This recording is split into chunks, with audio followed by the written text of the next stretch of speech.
शांति। ओम शांति दीदी जी। ओम शांति। आपका बहुत बहुत स्वागत है दीदी जी, आपका बहुत बहुत स्वागत है, स्वागत है, स्वागत है। आप दादा की ओर से और मधुबन निवासियों की ओर से, पावर ऑफ सकाश चैनल की ओर से और हमारी प्यारी मीठी दादियों की ओर से आपका दीदी जी बहुत बहुत स्वागत है, स्वागत है। और साथ साथ में आप सभी व्यूअर्स, ब्यूटीफुल एंजल्स, आपका भी बहुत बहुत स्वागत है, स्वागत है। तो चलिए अभी हम जल्दी जल्दी भाई जी की विशेषता सुने, क्योंकि भाई जी की विशेषता सुनते सुनते तो इतना आनंद आता है और धारणा मूर्त बनने की जैसी दृढ़ता मिलती है। तो हमारी प्यारी दीदी जी के मुख कमल से हम भाई जी की विशेषता सुनते हैं। ओम शांति दीदी जी। अभी हम देखेंगे, कल बहन ने बताया कि कैसे गणेश की यात्रा में जाने के लिए उन्होंने बहन से फूल मंगवाए और नहीं मिल रहे थे, लेकिन उनका नाम ही गणेश था, सिद्ध पुरुष थे। उन्होंने बहुत सुंदर महिमा किया। आज वही बहन आगे क्या बताती है हम देखें। हेडिंग है, छोटी छोटी बातों की ट्रेनिंग भी हमें देते थे। भाई साहब बहनों की क्लास में शिष्टाचार यानी मैनर्स के बारे में बहुत बताते थे। कहते थे जब भी किसी के कमरे में जाना है तो पहले दरवाजा खटखटाना चाहिए। जब बड़े फोन पर बात कर रहे हैं तो वहां से उठ करके चले जाना चाहिए। जब आप किसी को फोन करें पहले अपना नाम और स्थान का नाम बताना चाहिए, ताकि सामने वाले को मालूम हो पड़े कि आप कौन है और कहाँ से बोल रहे हैं। इस प्रकार छोटी छोटी बातों की ट्रेनिंग भी बहनों को दिया करते थे। भाई साहब मुझे अपने दादा, ग्रैंडफादर और पिता जैसे लगते थे। परम पिता से जोड़ने वाले अलौकिक पिता अनुभव होते थे। मुझे पिताजी से बहुत स्नेह था। भाई साहब की पालना पाते पाते लौकिक पिता का मोह खत्म हुआ और पारलौकिक पिता से गहरा संबंध हो गया। हेडिंग है, दरवाजा खोलकर अंदर देखा तो भाई साहब बाबा की याद में मग्न थे। लास्ट में जब भाई साहब की तबीयत ज्यादा बिगड़ी तो वे शक्ति नगर छोड़कर डेरेवाल सेंटर पर रहने लगे। वहां भी वे ऊपर ही रहते थे, लेकिन वहां लिफ्ट थी। हम बहने शक्ति नगर से बीच बीच में भाई साहब से मिलने जाती थी। कई बार मन होता था कि भाई साहब हम सबको योग कराएं, लेकिन सब बहनें इकट्ठी हो नहीं पाती थी। हर एक अपनी अपनी सेवा में व्यस्त रहती थी। मुझे बार बार संकल्प आता था कि भाई साहब मुझे योग कराए। एक बार उनसे मिलने गई और दरवाजा खटखटाया, कोई आवाज नहीं आई। जब भी कोई दरवाजा खटखटाते थे तो भाई साहब पूछते थे कौन, या कहते थे अंदर आ जाओ। मैं बहुत समय तक खड़ी रही, लेकिन कुछ आवाज नहीं आई तो खुद दरवाजा खोलकर अंदर गई। देखा तो भाई साहब बाबा की याद में मग्न थे। ऐसे लग रहा था कि वे बाबा से बातें करने में लीन है। कमरे में खुशी के प्रकंपन फैले हुए थे। उनकी स्थिति बहुत आनंदमयी थी। अंदर जाकर मैं खड़ी रही। थोड़े समय के बाद भाई साहब ने इशारे से कहा, आओ बैठो मेरे सामने। मैं बैठी और भाई साहब ने अच्छी तरह से मीठी और शक्तिशाली दृष्टि दी और मुस्कुराए। उसके 2 दिन बाद ही भाई साहब मधुबन चले आए, फिर वापस दिल्ली नहीं आए। यानी उस बहन की जो आंतरिक इच्छा थी कि भाई साहब योग कराए, तो कैसे देखो बाबा ने उसे योग के समय वहां भेजा और भाई साहब ने लास्ट जाते जाते भी उनको योग दृष्टि दे करके और गए। अब देखते हैं आगे। अपने विद्यार्थी जीवन से ही भाई साहब से प्रभावित और जीवन के हर फैसले उनकी राय अनुसार लेने वाली ब्रह्मा कुमारी लीना बहन भुवनेश्वर। उनके साथ के अनुभव इस प्रकार बांटती है। जगदीश भाई साहब को मैं बचपन से ही जानती थी। वे हमारे इतने नजदीक थे कि जैसे हमारे परिवार के सदस्य हों। सन 1975 में लौकिक पिताजी के साथ हम सब परिवार वाले ज्ञान में आए। सन 1979 में हमारा पहली बार मधुबन आना हुआ। तब से हम जगदीश भाई साहब को जानते हैं। उनको देखकर मुझे ऐसा अनुभव होता था कि जीवन में अगर कोई मार्गदर्शन लेना हो तो इनके पास हम जा सकते हैं। उनका व्यक्तित्व ऐसा था कि उनसे मिलने में कोई झिझक नहीं होती थी। मैं तो उनसे बस सहज रीति से मिलती थी। हेडिंग है, छोटों को भी बहुत महत्व देते थे। उनसे व्यक्तिगत रूप से मिलने की सुअवसर मुझे पहली बार तब मिला जब हमारे पिताजी, जो भारतीय सेना में थे, उनका स्थानांतरण पंजाब के पटियाला में हुआ। हम लौकिक घर उड़ीसा जा रहे थे। उन दिनों दिल्ली में रुककर उड़ीसा जाना होता था। मेरी 12वीं की परीक्षा पूरी हो गई थी। आगे के लिए मुझे क्या करना है, इस बारे में जगदीश भाई साहब से राय लेना चाहती थी। मैंने भाई साहब को पत्र लिखा, भाई साहब, हम कटक जा रहे हैं। जाते समय आज से मिलकर जाएंगे। एक छोटी सी बच्ची ने पत्र लिखा कि हम आज से मिलने आएंगे, और इस बात को उन्होंने इतना महत्व दिया, हमारे लिए अपना समय निकाल कर रखा। इसे मुझे बहुत प्रभावित किया। हमसे वे इतने प्यार से मिले जैसे वीआईपी से मिलते हैं।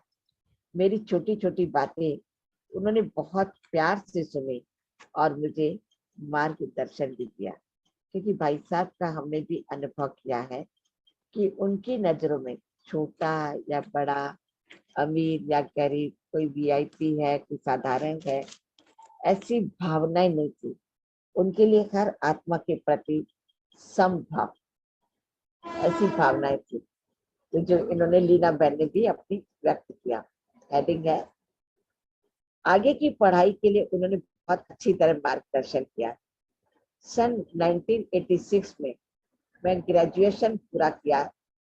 उसके बाद पोस्ट ग्रेजुएशन स्नातकोत्तर पूरा किया। आगे क्या करना है उसके बारे में निर्णय लेने के लिए फिर मेरा भाई साहब से एक दो बार व्यक्तिगत रूप से मिलना हुआ। मुझे और आगे पढ़ाई की इच्छा थी, पीएचडी करना चाहती थी। बचपन से मेरा लक्ष्य था कि ब्रह्मा कुमारी बनना, समर्पित जीवन जीना है, लेकिन पढ़ने की भी बहुत उत्सुकता थी। इस विषय में मैं भाई साहब से जब मिली तो उन्होंने बहुत अच्छी तरह मार्गदर्शन किया कि किस विषय पर पीएचडी करना, किस यूनिवर्सिटी से करनी है, किससे गाइडेंस लेनी है, सब बातें बताई। उन दिनों मैनेजमेंट के बारे में बहुत लहर चल रही थी दुनिया में। तो भाई साहब ने कहा कि ब्रह्मा कुमारी मैनेजमेंट कैसा है, इसके बारे में आप रिसर्च करो। ब्रह्मा कुमारी का बहुत सुंदर और श्रेष्ठ मैनेजमेंट है। आप रिसर्च द्वारा दुनिया को यह बताओ कि मैनेजमेंट कितना श्रेष्ठ है। भाई साहब ने मेरे गाइड के लिए भी सोच रखा था, परंतु उन दिनों पिताजी का स्थानांतरण बना, ट्रांसफर जम्मू हो गया, तो माताजी ने गांव जाना चाहा। इसके कारण हमें भी उड़ीसा जाना पड़ा, तो पीएचडी नहीं कर पाई। एमकॉम पास किए हुए होने के कारण भ्राता रमेश शाह जी ने कहा, अब मुंबई अकाउंट डिपार्टमेंट में आओ और सीए करो। यज्ञ की सेवा अर्थ मैंने सीए किया और अकाउंट डिपार्टमेंट में सेवा करने लगी। भाई साहब के बहुत नजदीक रहने का एक और मौका मिला जब वे हमारे गांव आए थे। हमारा गांव उड़ीसा के एक दूरवर्ती इलाके में है, नदी के किनारे और समुद्र के पास। वहाँ एक मठ है, उसमें एक साधु बाबा रहते हैं। उन्होंने उस गांव में एक राष्ट्रीय सम्मेलन किया था। भाई साहब उस कार्यक्रम में आए थे, तो उनके रहने की, खाने पीने की व्यवस्था हमारे घर में ही की गई थी। इस मौके का हमने खूब लाभ उठाया। हमारा मकान भी नया बना था, तो उस मकान का गीता पाठशाला का उद्घाटन भी भाई साहब से ही करवाया। हेडिंग है, हर एक को वे अपनेपन का स्पर्श देते थे। मैंने देखा कि भाई साहब हर एक को अपनेपन की टचिंग माने स्पर्श देते थे। जो भी उनके संपर्क में गया उसको ये आभास होता था कि भाई साहब मेरे अपने हैं। वे बच्चों के साथ बच्चे बनकर व्यवहार करते थे, बूढ़ों के साथ बूढ़े बनकर के, गांव में आए तो गांव वालों जैसे बनकर व्यवहार करते थे। हमारे घर में कटहल का पेड़ था, बहुत कटहल लगे हुए थे। उन्होंने कहा, इससे पहले मैंने कभी कटहल का पेड़ और उसके फल देखे नहीं। कटहल, नारियल और ताड़ के पेड़ों को देखकर इतने खुश हुए कि उनकी बहुत तारीफ की। मकान की छत पर से नदी दिखाई पड़ती थी। उन्होंने उस चीज की भी बहुत प्रशंसा की। मुझे आश्चर्य हुआ कि इतने बड़े भाई साहब एक छोटे से गांव में सेवा अर्थ आए और हमारे छोटे से घर में रहे और वहां की हर वस्तु की प्रशंसा की और हमारे में उमंग उत्साह भी भरा। हेडिंग है, हस्त स्पर्श से ही सामने वाले में ऊर्जा की प्रवेशता। मेरा एक छोटा भाई है, उस समय वो कॉलेज में पढ़ता था। दोस्तों के संग दोष में आया था। फिल्मी हीरो बनने के लिए मुंबई चला गया। वहां से असफल होकर आया तो उसके मन में थोड़ा सा मानसिक तनाव था। ज्ञान के प्रति उसकी रुचि बिल्कुल कम हो गई थी। भाई साहब से मिलने के बाद उसके जीवन में बहुत बड़ा बदलाव आ गया। मम्मी पापा ने भाई साहब से कहा, इस संग दोष में आकर ज्ञान योग नहीं करता है और जल्दी दोस्त बना लेता है, इत्यादि इत्यादि। तो भाई साहब ने कहा, अच्छा ऐसा है, तो मैं उससे पर्सनली मिलना चाहता हूँ। भाई साहब भाई को छत पर ले गए और कहा, देखो आप कितने गुणवान हो, कितने अच्छे हो, क्या आप मेरे दोस्त बनोगे? ऐसे कहकर उन्होंने उससे हाथ मिलाया, जैसे कि उस आत्मा में शक्ति भर गई। उसे बहुत रोया, बहुत पश्चाताप किया। उसके बाद उसका जीवन बदल गया। अभी वो यज्ञ में पूर्ण रूप से समर्पित होकर सेवा कर रहा है। भाई साहब ने हमारे घर आकर हमारे पूरे परिवार में एक सकारात्मक एवं श्रेष्ठ ऊर्जा एनर्जी भर दी और हमें अनुभव कराया हम यज्ञ में कितने मूल्यवान हैं। ये भाई साहब की बहुत बड़ी विशेषता। हेडिंग है, सदैव बहनों को आगे रखने का भाव। मैं सन 1991-92 में 91-92 में यज्ञ में अकाउंट डिपार्टमेंट में आई, तब से मधुबन में भाई साहब से कई बार मिलने के अवसर मिले। उन दिनों रोज कोई ना कोई बात पूछने के लिए मुझे बार बार ईशु दादी के पास जाना पड़ता था। एक दिन मैं ईशु दादी से मिलने उनके ऑफिस में गई तो वहां बड़ी दादी, चंद्रमणि दादी, ईशु दादी, जगदीश भाई बैठे थे। बड़ी दादी और चंद्रमणि दादी पलंग पर बैठी थी, ईशु दादी अपनी कुर्सी पर और जगदीश भाई के स्टूल पर दादियों के सामने बैठे थे। यज्ञ की किसी बात की चर्चा के लिए दादी जी जगदीश भाई को वहां बुलाती थी। उस दिन जब मैं वहां गई तो इन सबको देखकर बाहर ही रुक गई। सोच रही थी कि अंदर जाऊं या नहीं। उतने में दादी जी ने देखा तो मुझे अंदर बुलाया। उन दिनों बाहर की दुनिया में अयोध्या में राम मंदिर बनाने की बात चल रही थी। इस विषय पर हमारा चिंतन क्या रहना चाहिए, भाई साहब इनके बारे में बात कर रहे थे। जब मैं अंदर गई तो भाई साहब ने कहा, दादी अब यज्ञ में पढ़ी लिखी अच्छी अच्छी बहनें आ गई है, अब ये सब लिखने का काम उनको करना चाहिए। लौकिक गवर्नमेंट 60 साल में व्यक्ति को सेवा से निवृत्त करती है और अभी मैं 66 वर्ष का हो गया, आपको मुझे सेवा निवृत्त कर देना चाहिए। ये कहने का उनका तात्पर्य यह था, कभी बहनों को सब कारोबार संभालना चाहिए, उनको आगे बढ़ना चाहिए।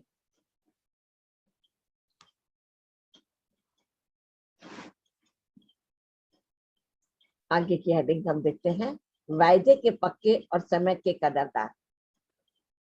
उन दिनों अकाउंट डिपार्टमेंट में हम 4 बहनें रहती थी। उस दिन उनमें से किसी एक बहन का जन्मदिन था।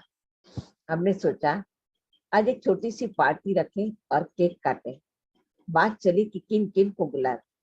जब मधुबन में ही मना रहे हैं तो 7 दादियों को और वरिष्ठ भाइयों को बुला लें।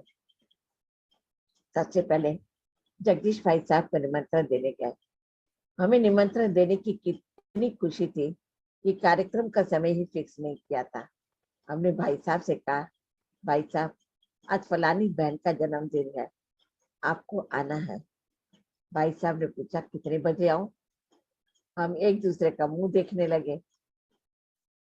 आखिर किसी ने बताया कि शाम 6:30 बजे। भाई साहब ने कहा ठीक है, मैं आ जाऊंगा। सारे अकाउंट ऑफिस को सजाना था। हम सब ऑफिस में तैयारियां करने में व्यस्त हो गए। तैयारी पूरी होते होते 7:30 बज गए। हमने देखा भाई साहब आए नहीं, 7:45 हो गए, फिर भी वे आए नहीं। हम इधर उधर देख रहे थे तो वहाँ टेबल पर एक स्लिप मिली, उसमें लिखा हुआ था, मैं 6:30 बजे आ गया हूँ, कार्यक्रम शुरू होने में अभी समय लगेगा, मैं जा रहा हूँ, जन्मदिन की बहुत बहुत बधाइयाँ हो। वे शायद ठीक 6:30 बजे आ गए थे, लेकिन हम तैयारी में इतने व्यस्त थे कि हमें पता ही नहीं पड़ा कि वे आए हुए भी हैं। हमें इतनी शर्म आई कि भाई साहब से सॉरी कहने के लिए भी कैसे जाए। हमें पता था कि भाई साहब भोजन करते समय किसी से बात नहीं करते, मौन में रहकर करते हैं। हमने सोचा यही सही समय है उनसे सॉरी करना। अगले दिन जब भाई साहब भोजन कर रहे थे तब हमने वहां जाकर उनसे सॉरी कहा। उन्होंने देखा और मुस्कुराए, कुछ नहीं कहा। उसके बाद हम सब बहनें मिलकर उनके कमरे में गए। उस समय उन्होंने अपने जीवन के कई अनुभव सुनाए कि समय का पालन करने के लिए कितनी कठिनाइयों का सामना करना पड़ता है। फिर भी मैं अपने इस उसूल के साथ कभी समझौता नहीं करूंगा। हम सब बाबा के बच्चों को समय का बहुत कदर करना चाहिए, ये हमारी पहचान है।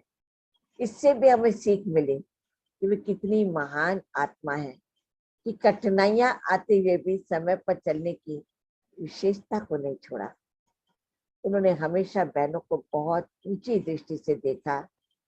उम्र में हमारे से बहुत बड़े होने के बावजूद भी वे हमें एक महान आत्मा के रूप में देखते थे। तो आज हमने बहुत सुंदर अनुभव देखा कि क्या पढ़ाई करनी है, कैसे सेवाओं में उसका उपयोग करना है और भविष्य किस प्रकार से उन्हें जवाबदारियां देनी है, वो भी उस बहन ने अपने अनुभव में सुनाया कि उनकी इच्छाओं गांव में जाकर के भी गांव की तरह खूब अच्छी तरह से सेवाएं करना, वो भी उन्होंने प्रेरणा दी। आशा ही नहीं, पूर्ण विश्वास है कि आप सभी ने बहुत अच्छी तरह से आज के विषय को सुना है। ओम शांति।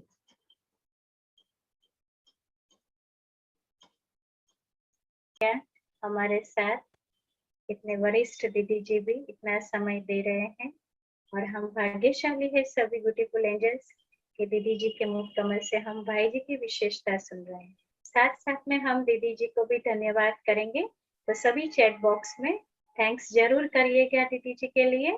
जी दीदी जी, थैंक यू सो मच।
कर ले प्रभु से तू प्यार, कर ले प्रभु से तू प्यार।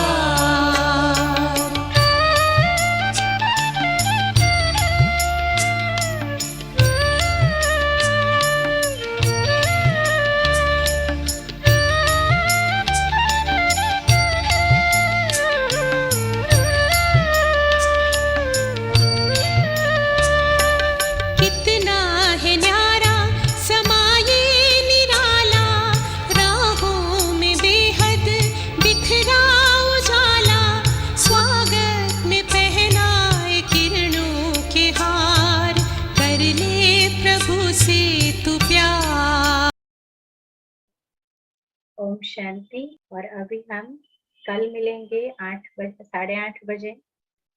तो चलिए अभी कल तक के लिए गुड नाइट, ओम शांति। और वंस अगेन दीदी जी का भी बहुत बहुत शुक्रिया, और हमारे प्यारे मीठे बाप दादा का भी बहुत बहुत शुक्रिया। आप सभी का भी बहुत बहुत शुक्रिया।